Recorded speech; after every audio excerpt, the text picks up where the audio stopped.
Catharine Nixon, I am super pumped up to be speaking with you today. Now, before we get started, I just want to say I'm super grateful to be speaking with you and working with you. And for everyone who doesn't know you, who are you and why are you so freaking awesome? Well, Adrian, thank you for wanting to have a little bit of a chat with me. For anyone who doesn't know me, my name is Catharine Nixon, and I am in healthcare. I've been in healthcare now probably about 28 years. My background is I'm a registered nurse, but I started in healthcare at the age of 15. So I'm a little bit unique like that, and there's a bit of a story behind that. But who am I? Today, I am nestled in sleep health space. So it's an area that I'm very passionate about, and I work within the healthcare industry. So I work with people who have sleep problems. I work with doctors, scientists, nurses, researchers. I work among the whole sleep health industry, and I'm pretty lucky like that. And for me, health is all about being informed, being connected, and being empowered. And so that's where I drive a lot of my daily activities. I love that. Informed and empowered and connected. Yep. I love that. Well, you have to be, otherwise you get nothing done in health. Yeah, so true. Catharine, what got you into the healthcare industry and how you're currently helping people? Well, like I said, I'm a little unique. I actually started in the healthcare industry at the age of 15, and I fell into it because it was just careers week at school, and I always wanted to be able to help someone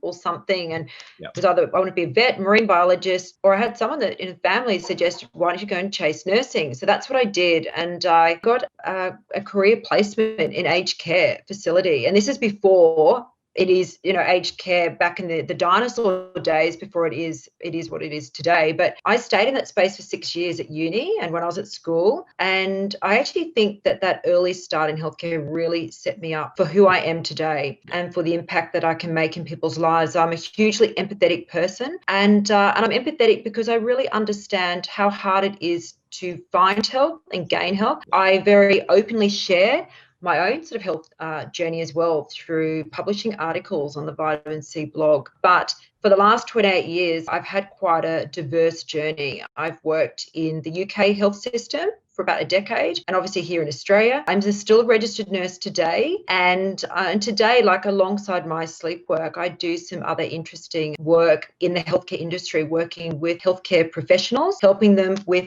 their own patients. Yep. And I also get to work with some interesting medical technology companies as well, trying to give my input and voice for who is the consumer. That's the interesting part in health. I think that's where health gets quite stuck. Sometimes it doesn't know how to effectively engage with the consumers. It does a great job if you're in the system and you're not well, but what about if you're sitting just outside the system and you're not unwell enough to be in it, but you actually really need to be connected to the health system because you might have some stuff going on about it in your own health that you're just unaware of. And I think health gets very stuck in the preventative health space, and that's an area that I'm hugely passionate about. I can tell you're passionate about it. You've got so much energy, and every time we speak, it's just like boom, so much going out into the atmosphere. Catharine, what is the main goal that you help everyday men and women with? To sleep better. So essentially, I help people to get a good night's sleep. Such an important part. Sleep is this great big mystery. It's so misunderstood. It's really undervalued, but actually, it's a third of our lives. And without it, we can't actually have good health. We can't live without sleep, and we can't live a fulfilled life when sleep is lacking. So for me, it's all about helping people identify that they actually have, that sleep is an issue for them,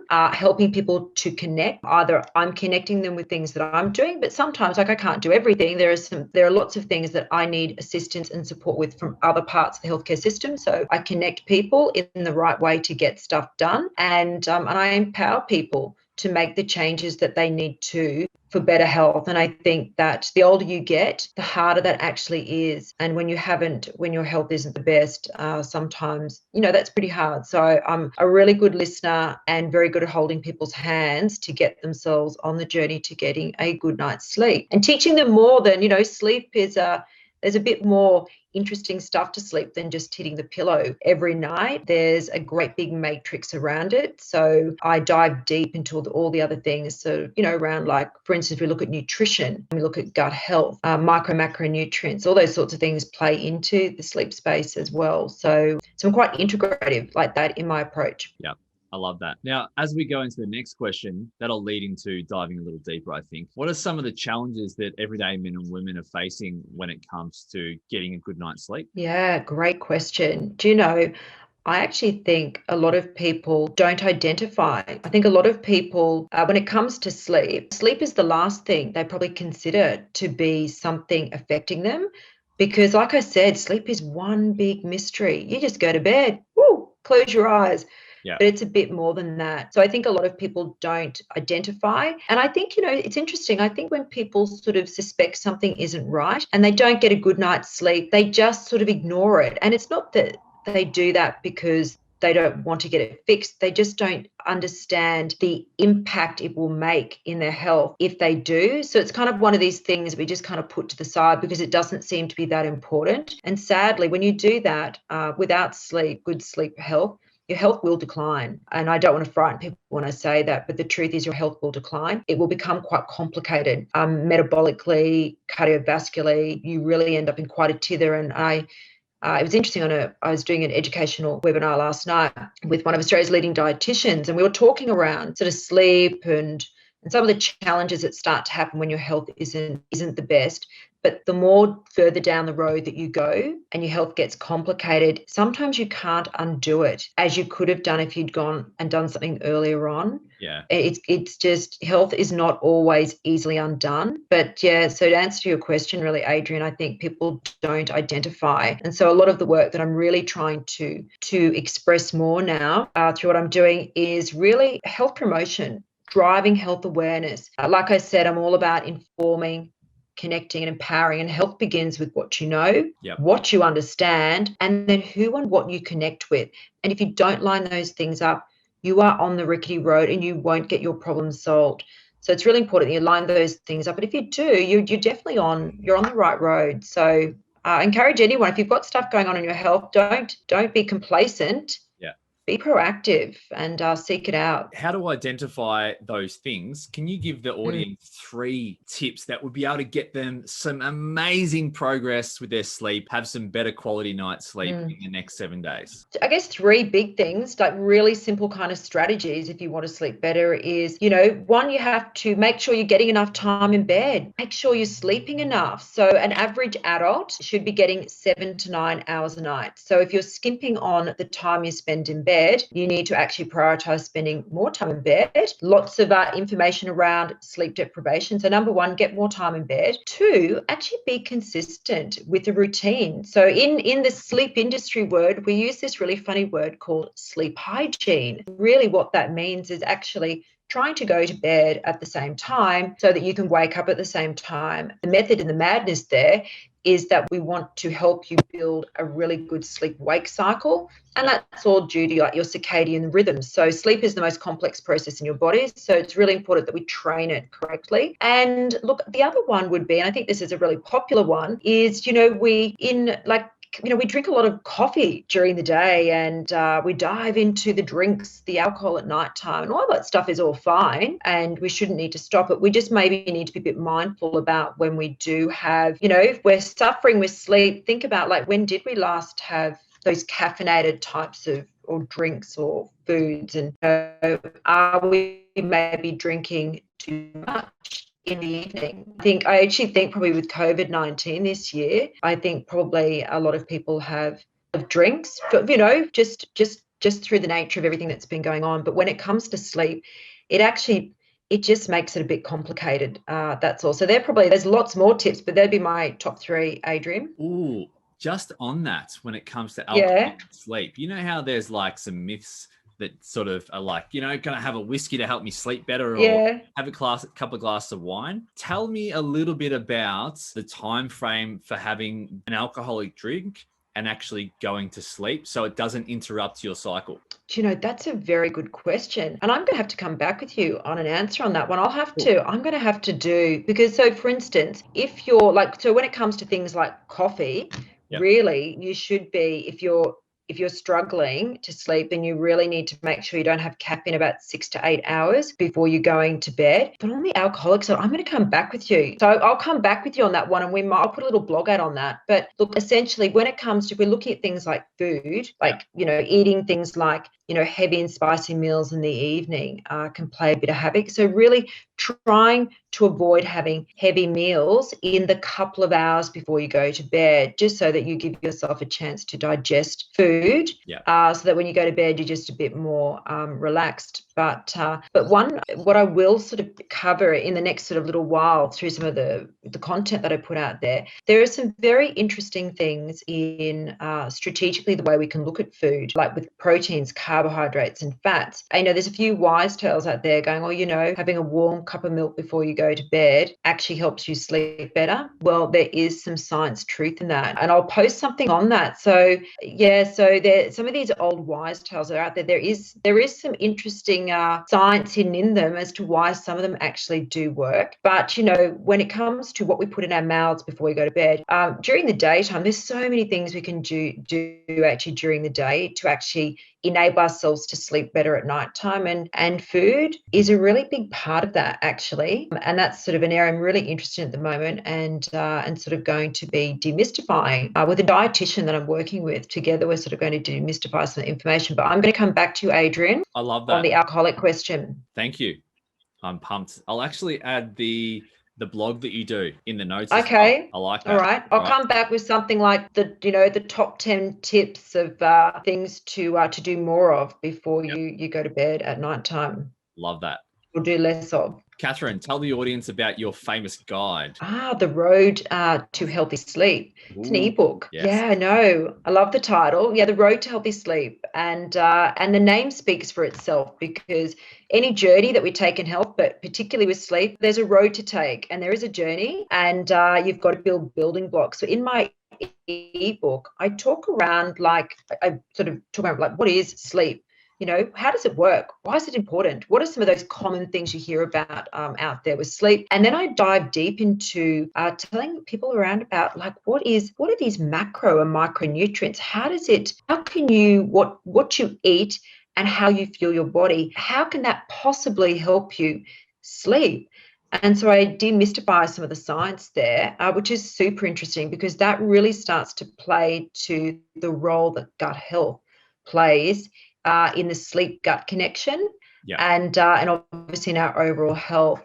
And so if you're someone who's looking to understand sleep a little bit better, understand why it needs to work for you, what happens when it's not working, everything from literally top to toe through your system, and how you can hack your way to better sleep through basically doing a lot of daytime stuff.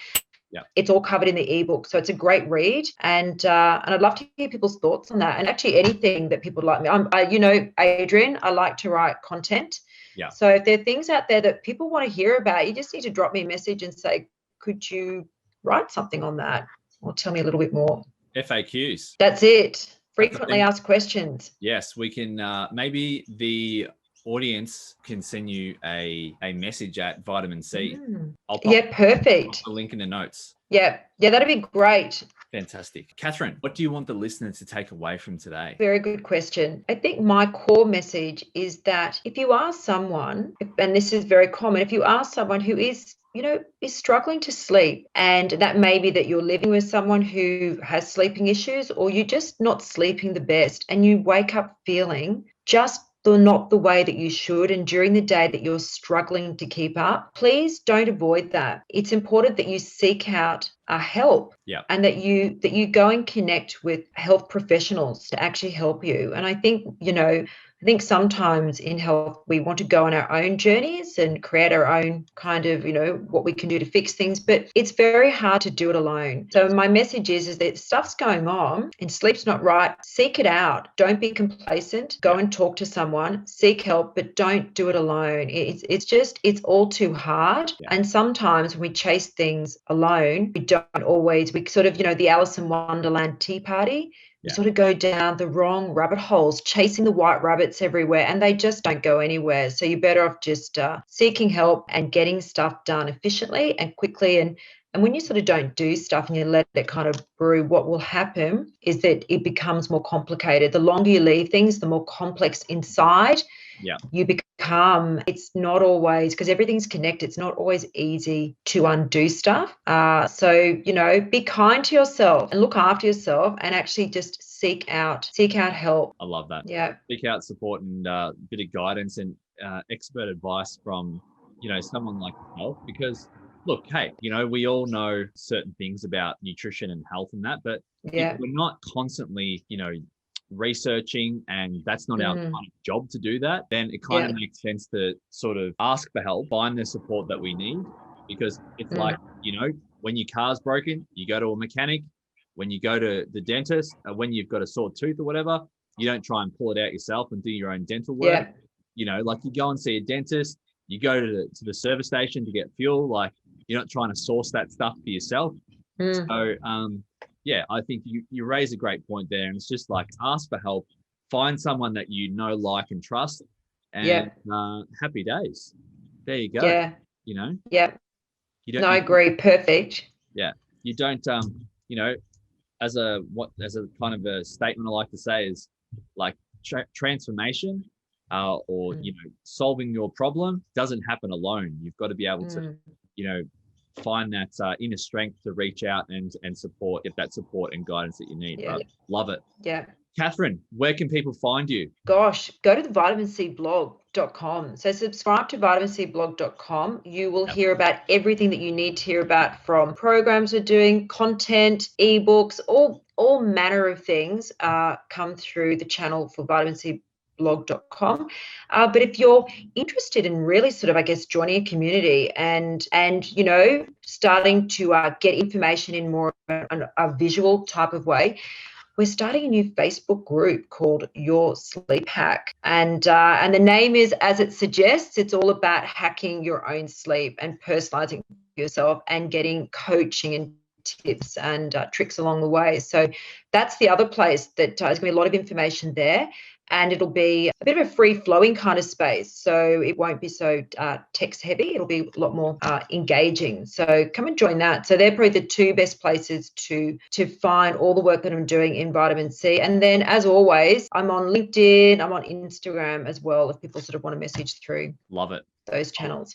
I'll be adding those links in the notes as well. Catharine, we have to wrap this up, but it has been amazing chatting with you. We've spoken a few times now, so I'm super excited for what's to come with you, especially with the sleep coaching as well. We'll add some more information for the viewers to take a look at. But thank you so much, Catharine.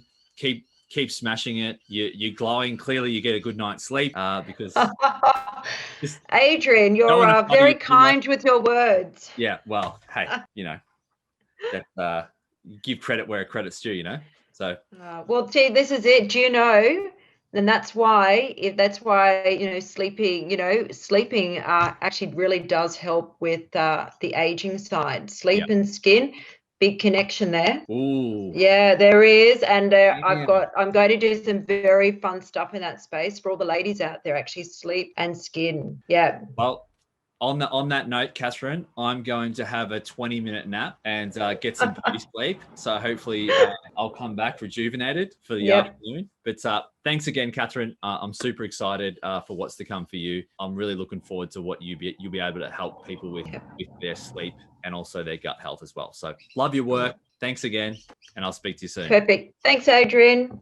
See you. Bye. Now it's time for you to get the most out of this and comment below. This is where I will personally come in and give you the answers that you need. And as always, the best discussions happen over at leewayfitness.com.au. This is where I can give you all the guides, programs, and insights I can't fit into these videos. Plus the free diets and workouts are waiting for you now. And if you like this video, be sure to hit subscribe so you never miss a video and I can send them straight to you. I'm looking forward to seeing you soon in the Leeway Lifestyle community.